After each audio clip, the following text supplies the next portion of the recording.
Good morning, everybody, and welcome to this episode of 30 Minutes to President's Club. My name is Armand Farouk, and I'm here with my co-host, Nick Sigelski, and today we have someone who didn't just make President's Club. This man made Club 1. Club 1 is not the top 10%, not the top 5%, the top 1% of all sellers at LinkedIn. 50 people got this award of an org of over 1,000 sales reps. It is the one and only David Rosenstein. He is a top 1% AE over at LinkedIn, one of the most tactical episodes we have ever had. And we are so grateful because he is also a club coach as part of the 30 Minutes to President's Club Club Pass program. Nick, why should people listen? We got into something that we've never really talked about ever on 30MPC, which is reframing your weaknesses into strengths. There's oftentimes that there's just stuff that our product or our company can't do. We don't have a certain feature that a competitor has. Our deal structure is 3 years and they want 1 year. They want a trial. We can't do it. They want this integration. We don't have it. And oftentimes those weaknesses are what cause us to lose to competitors. And David gets into how he reframes any weakness that he has into a strength. And we got into a ton of examples for how you can reframe. And then in the back half of this, we talked about some of his best practices for getting to power in multithreading. Frankly, some stuff we also haven't talked about on the show. So I came away with a ton of notes that we're going to be using to sell here at 30MPC. And so let's get into this thing. And 3, 2, 1, let's roll. All right, David, welcome to the show. We start every single episode with your top 3 actionable takeaways. Let's get yours. Hey, thanks, Nick and Armand. An honor to be here. Tip number 1, have a fortunately mindset. When I was a tour guide, I used to get people asking me all the time at University of Maryland, hey, are we going to be able to see a residence hall, a dorm room? And some people go, yeah, unfortunately, we're not going to be able to show you that. That's super disappointing for them. So instead, reframe. Hey, fortunately for you, we're not going to be walking you down a narrow hallway, exposing you to students that just showered. So fortunately, we have a model room in the Residence Hall Visitor Center where you can see an example of what this looks like. Here's how to do that as an AE. Hey, why can't I just purchase this online? Why do I have to go through you? Hey, yeah, we used to have that set up where you could just get it yourself, but people were requesting a lot of refunds. So fortunately, we're here to make sure that you can get exactly what you need and not pay a penny more. Beautiful. What's number 2? Number 2, breadcrumb your way to power using Hansel and Gretel. Don't surprise your buyers in the last 5 minutes by encouraging them to bring the DM onto the call, only for them to go, yeah, I'll bring it back myself. Number 1, find the DM names before the call using Sales Navigator. Step 2, confirm the names throughout. Hey, when you were discussing this issue internally, and you report to Mark, right? Awesome. So walk me through what prompted that conversation. And then step 3, tease the next step in the middle of the call. Hey, and next time we chat with Mark, Jane, and Simon, we're going to walk you all through how your competitors are currently winning talent without using headhunters. But I'm curious how you're currently ... So good. Round us out, David. What's number 3?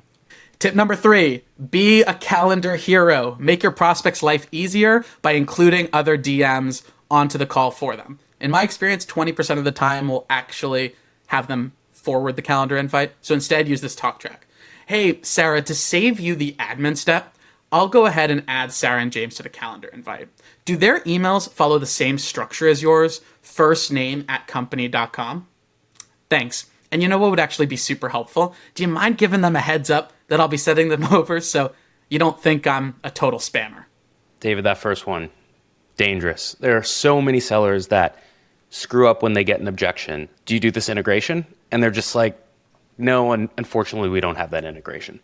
And it's a missed opportunity because oftentimes that's an intentional decision from your product team to not have that integration.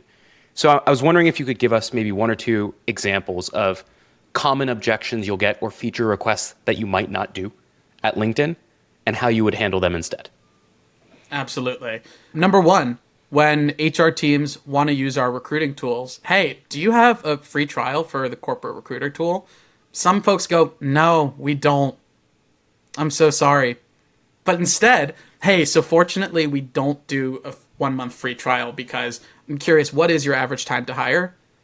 Oh, it's 45 days? Yeah, so on average, folks, it typically takes between 30 to 45 days, and adding in a week to learn the new tool, it's going to take you a little bit of time before you actually see something enough to go to your Exact. So what we do instead is a 6-month proof of concept program. It's more hands-on. Fortunately for you, it's a little bit more support, and hopefully you can make a few hires so you have a much more compelling story before you go to the CFO and ask for a huge chunk of change. Could you break down what you did there? Because you agreed with the objection for a second, you reframed it. Walk me through the steps of how I could do this myself. Sure. So step 1, hey, do you do a free month trial? Every time you get a question, there's always like a question behind the question. So one thing you'd want to do is there must be a reason why you're asking that question. Step 1. Step 2, I did a little bit more discovery in a really close-ended way to make sure that there was more conversational ping pong while I was also still answering the question. Hey, what is your average time to hire? Okay, 45 days. So now I can go into an explanation that's grounded in their reality. Fortunately for you, A, we've thought about it, or B, we used to do that. Fortunately for you, we've thought about it, but the reality is you wouldn't be able to have the win stories. Fortunately for you, what's in it for them? Now you'll be able to have more of a compelling win story, and plus, it's a little bit more hands-on. I might even throw in a cheeky. The problem is you are going to be stuck with me for a little bit longer, and I realize that might be a downside. How do you draw the line between, fortunately, it takes 19 months to implement our product? How do you draw the line between trying to paint everything as, fortunately, that's on purpose, versus calling it out and leaning into it when you're like, hey, this isn't a strength in our product? Yeah, there are some things that you can't spin, and I don't have a politics or PR background, but there are going to be some things that your product is not the best in. So the best thing that I always like to do before I go into an explanation, hey, help me understand like what's so important about that like 19-month period. It sounds like you need to get this up and running. Tell me more about it. And once you get a little bit more information, it'll help build trust if you totally fall on the sword. Hey, I totally get it. Sounds like this is a really important feature for you. Can I ask, is that a deal breaker? Is that the most important feature? As we're having this conversation, you mentioned X, Y, Z. Is that the most important? And if they say it's pretty high up there, then you might build a lot of trust by being like, we may not be the right vendor for you. And I'm happy to make other recommendations. But if that is the deal breaker, then maybe we might not be the best fit. And good for you for getting that out early, rather than wondering why they ghosted you 3 steps later. I remember this happened at Carta, where we were going head to head with a really old school equity management platform. So equity management platforms allow you to manage all of your stock options, your equity programs, et cetera. And there were some of these folks that had every form of compliance reporting you could possibly imagine. And the CFO was digging in, and I was struggling. And so what happened is my manager stepped in, and he was like, Dave, I just want to call something out. Is that okay? I see the stage of company you're in. I know you're thinking about getting audited. Here are the 4, 5, or 6 types of reports that we can offer you. And then here is how other clients like you make the best use of those reports if they need a little bit more. I'm going to be completely honest with you. If you go to Certant, you are going to have 10 times the amount of reports, and it's going to be on a Google Doc page that is so overwhelming that you could literally click into every single report for the next 17 hours and not look through every single one. If this is the most important thing for you, they're going to be the right product. But what I also know about you is every single week, 3 employees are exercising their options, and you're doing that stuff manually, and you would be doing it manually on Certain too. And so I'm curious for you, if you think about those 2 buckets of best in breed, what each group is best at, what's actually the most important for you? And he was like, good answer, the exercises. And so sometimes it's okay to lean into the things that you are intentionally weak at in sales in your product, instead of trying to defend that ground as well. Yeah, Armand, there's 2 things that I would call out from that story that you told that made what your manager did particularly effective. The first, it was actually a small thing, but before he went into that mini monologue to try to change the customer's mind, he did get permission. Hey, do you mind if I share my thoughts on it? And we want to do that anytime you're like coming pretty direct at them. But then if you think about the sequencing of how that information was shared, he led with the weakness first. And that bought him so much credibility. to then be like, but this is why we're better and this is why you should go that option. Because that, the option of us, which is what he was implying with that, here's some things to consider here. And so those two little nuances, you can't just go into this like monologue of, no, but this is why we're better than certain, and then at the end be like, and then we're weaker, because the customer's going to be like, dude, what the hell? It's like a little too aggressive. So what he did there was very, very smart, Armand. I guess you learned that somewhere.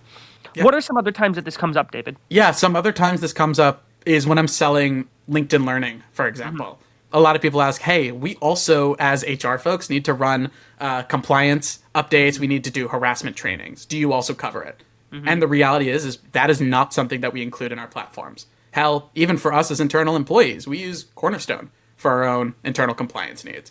And so I'll tell clients, hey, sounds like compliance is really important to you. Talk me through how you're currently doing that. We'll get that information. The second thing I'll ask them is, hey, when we started this conversation, I just want to make sure we're aligned. The thing we're looking to solve for is your previous learning providers. There hasn't been a lot of learner engagement. Is that still the most important metric here, or are we missing something else? No, that's still the most important. Great.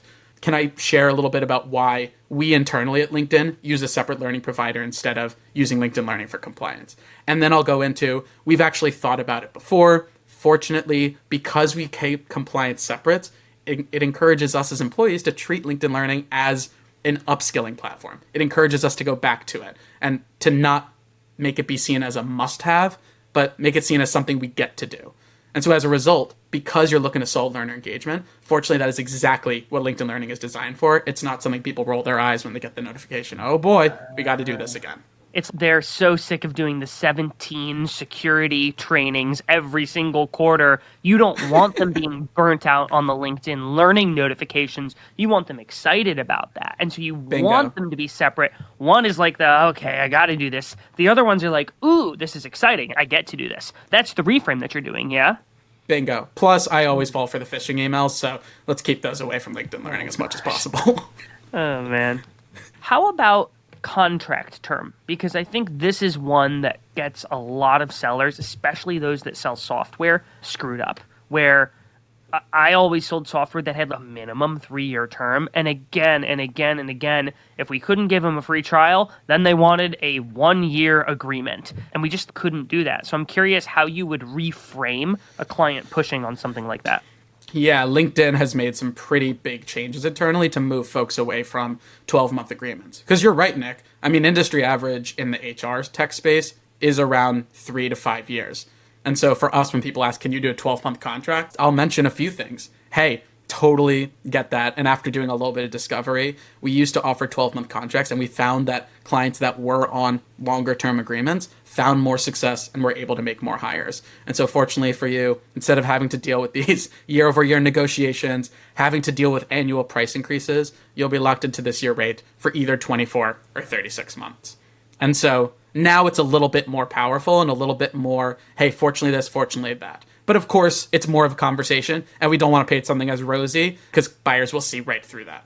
Putting these two different tactics together of using fortunately and also guiding them to the right way to buy the product, you can make it so that no matter where they land in your pricing options, you win. So for example, one of the things we would do is we would present 2 pricing options, a 1-year deal and a 2-year deal or a 3-year deal. And what would happen is that 1-year deal, because it included the cost of implementation, the potential churn, the cost of getting them onboarded, all of that stuff, that was an initial really high amount. So let's call it $150K. But then you can make the 2-year option look really, really attractive by making it a 2-year deal that's $250K that goes from $110 in the first year to $140 in the second year, which not only guarantees your org expansion dollars, but it also guarantees you long-term retention while saving the prospect money year over year. And so you can steer your prospect in the right direction and make it as easy as possible for them to buy it the right way.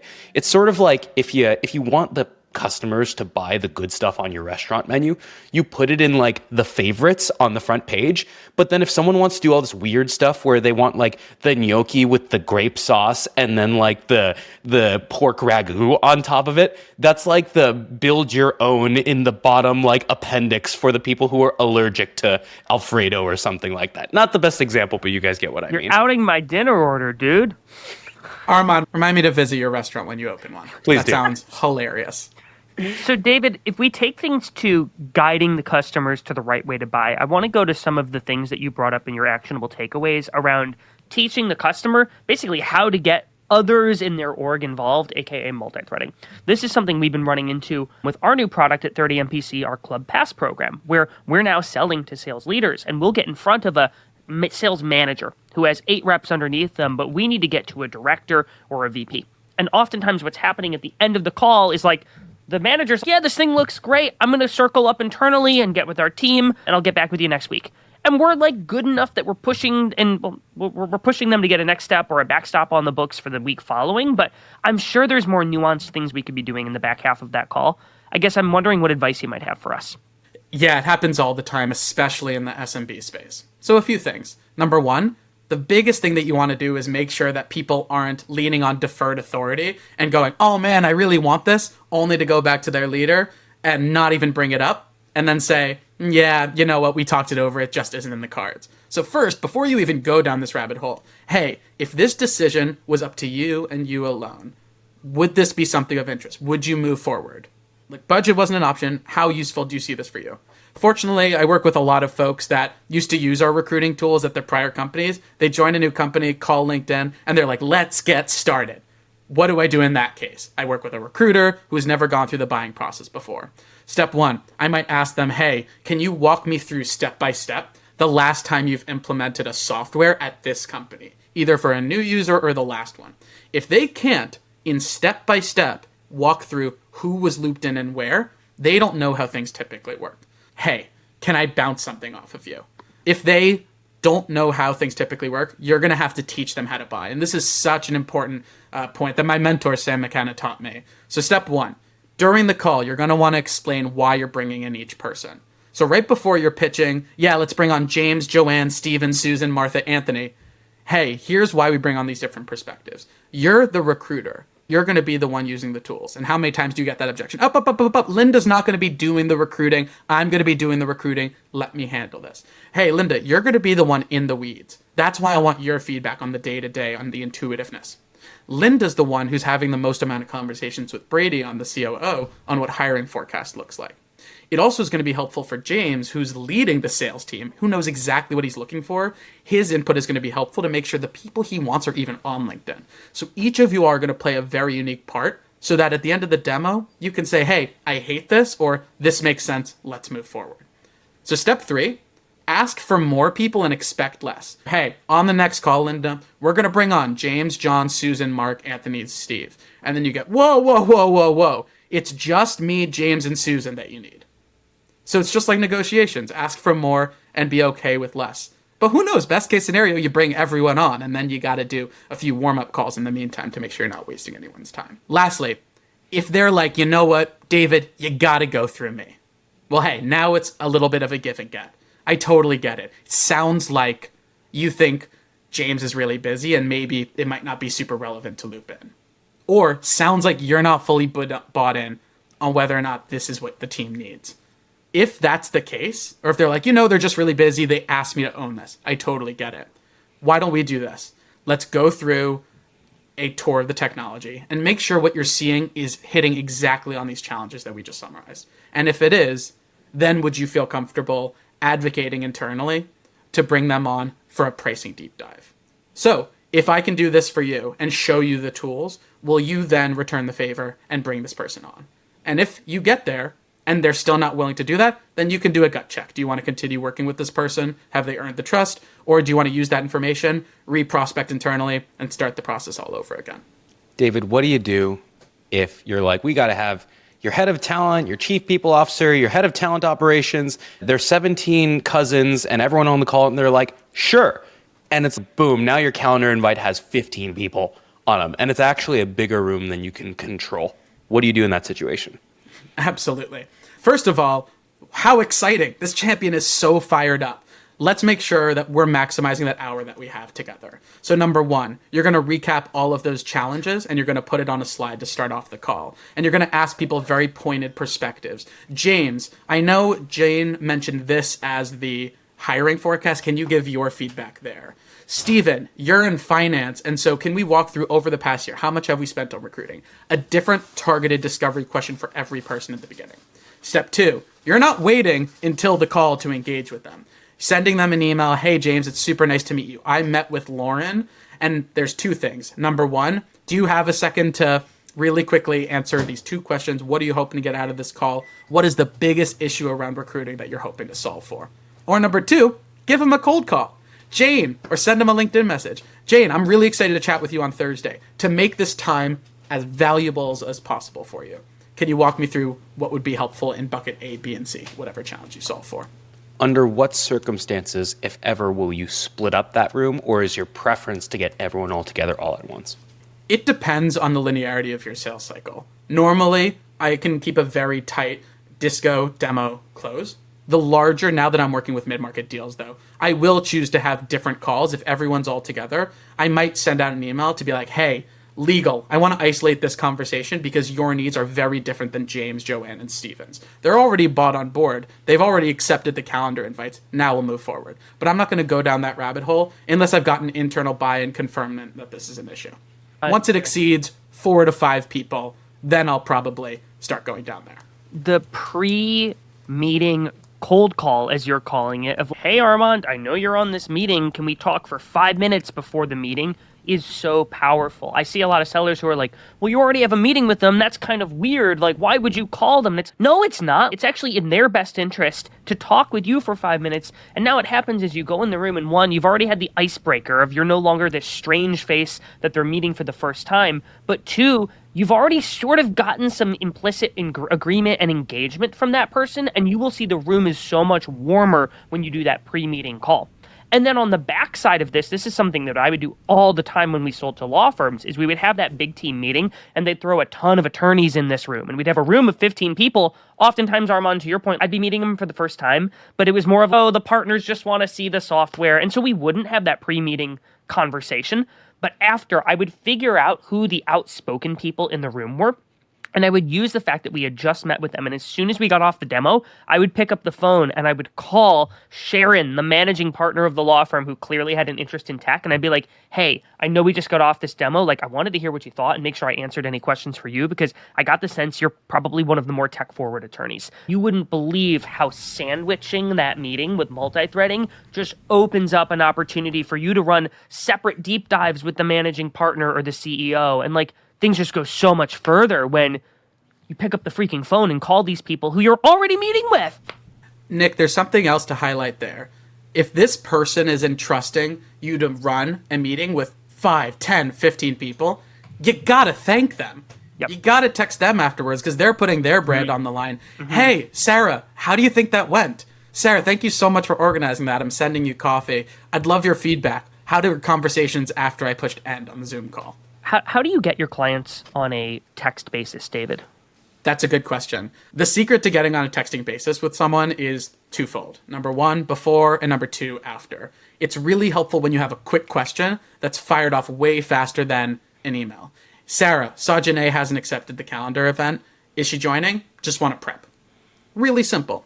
And then afterwards, if you have led a really compelling demo, which if you're listening to this podcast, obviously you are, then you have earned the right to text her and be like, Sarah, thanks. How do you think that went? I really want to make sure I made you look good. So what I'm hearing from both of you, to recap, is there are a couple of things that are going on when you're going into this bigger team meeting. So one, you're initially making an ask for more people than you need to have on that call, and you're explaining why all of those people need to be involved.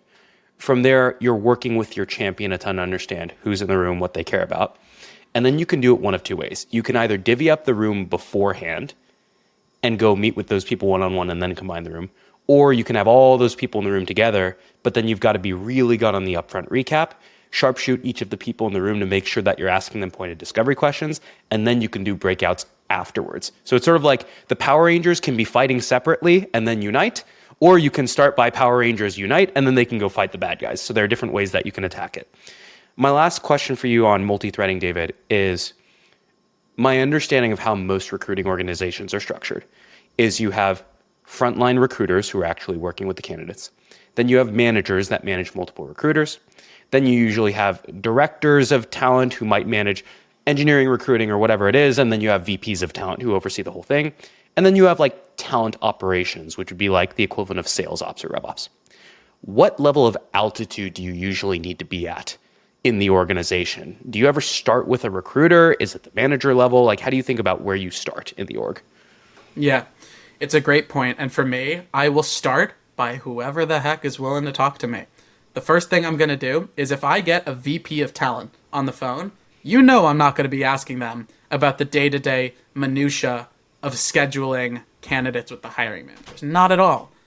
But at the same time, I am going to ask them about executive level priorities, and I will tell them, hey, I think it'll probably be a good idea. I think there's a way we can help. I do also think it's a good idea for me to chat with a recruiter who's more so in the weeds and can speak to the actual day-to-day obstacles that they're facing, not just on the higher level business impact. And so I'm thinking I'll probably chat with James and Sarah, but I want to ask you before we reconnect, how involved do you want to be in that conversation? So I put the ball, if I'm talking with an executive, in their court. Sometimes they might say, I want to be involved in that conversation, and then you got a really hands-on exec, and that's great. Otherwise, they're like, you know what, chat with them first, they know what they're doing, and then awesome, let's all reconnect in a month once we've had those conversations, once I've been able to formulate what makes the most sense and collected more data. On the flip side, you got someone and you're starting from the bottom and you're working your way up, go with exactly the pathway that we talked in the beginning. You mentioned that when you are meeting with an executive, you are not talking about clicks and permissions and day-to-day processes. You are talking about executive level priorities. Could you give some examples of what executive level priorities sound like for the role that you are selling to? For me specifically, hey, it sounds like you're trying to hire 15, 20 people. I'm sure you're not just looking to hire people to fill up office space. Walk me through what is so important about these 15 or 20 people. What's going on in the business that's driving us to forecast this?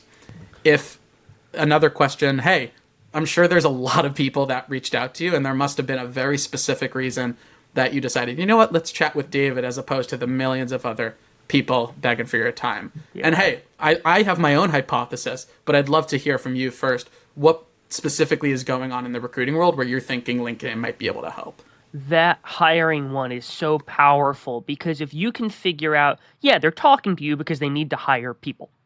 You're figuring out what do they need to hire people for. You sell a product to help with hiring, and so it'd be easy to be like, oh, I'm selling this product to talk about how it helps with the hiring process. No, you're selling this product to help with, oh, we just launched a new division and we need to make sure that presence in EMEA, that's really good, is getting to that. That's powerful, David. The clock is ticking. I'm hyped up, but we got to move to the final question, David, which is this. We've talked about great things salespeople should be doing. Now I got to ask you about a shouldn't. And so the last question is, what's one bad habit that you see most salespeople exhibit that you think they need to break because it hurts more than it helps? My dad taught me this when I told him I wanted to break into sales. Number one, run. But number two, you're going to get people asking you questions and you got to figure out why they're asking that question. When someone asks you a question, the thing that makes my skin crawl is, hey, do you do any sorts of short-term programs? Yep, we do a pilot. Here you go. 6 months. Check it out. No strings attached. No. You want to, number one, mirror, and then number two, ask for clarification. Pilot program? And then they'll start talking. Or if they don't, there must be a reason why you're asking that question. Get them talking. Don't answer the question until you know why, because they might go, because it's really important for our procurement team. We don't sign any 36-month contracts until we have 4 months of data collected ROI. Boom. Now you know you need to loop in procurement. That's the question. Ooh, really good. David, thank you for joining us. Everybody stick around for a 60-second recap coming up soon. Ready, Nick? It's time for a 2x2 recap from this episode with David Rosenstein. What do you have for your two? So my first one is, before you get into reframing why a weakness is a strength, you need to get permission to go on that mini monologue and tell that story of like why this weakness actually is a good thing for them. Otherwise, it's just going to seem a little bit too salesy and a little bit too direct, You can hear how David does it. You can hear how Armand, you did it when you told that story in this episode. It comes across as really authentic and natural when you do it that way. Number 2 is when you are asking to get other people in their org involved in the sale, ask for more than you think you need. Just like in a negotiation, you anchor them higher. Hey, we need to get these 6 people involved. And then it's okay if they say, no, we're not going to get 6 people on the next call. You can have 2. Well, great. You still got more people than if you didn't ask whatsoever. So anchor them higher when making asks to multithread. Number 3, going back to handling objections. Whenever someone gives you an objection or asks for a feature that you don't have, think, is that something that my product team did on purpose? And then reframe it as, oh, fortunately, we're not going to do a dorm room tour today because we don't need you to see a bunch of 19-year-olds walking around with the towels around their waist, all right? And then lastly, number 4, if they say, yes, we would love to have 8 people in the meeting, you got to chop up the room. Here's how you do it. Number 1, before the call, you're going to get your champion to prep you on the different people in the room. Number 2, you're going to send pre-call emails or cold calls to each of the individual stakeholders to understand what they want to get out of the call. And then lastly, number 3, once you get on the call, recap everything you've learned in discovery already, and then ask each individualized person one-to-one discovery questions before you go into your demo. Alrighty, Nick, how can people help us out here? If you were sitting here thinking, gosh, I'd really, really love to be personally coached by David, you're in luck because David is one of our 30 MPC Club Pass coaches, and he is helping sellers in the 30 MPC Club Pass program every single week get better at their outbound messaging, get better at their cold calling, and giving live hands-on feedback. So if you want some coaching from David, there is a link in the show notes to get access to that and check it out. Thank you for listening, and we'll see you next week on the show.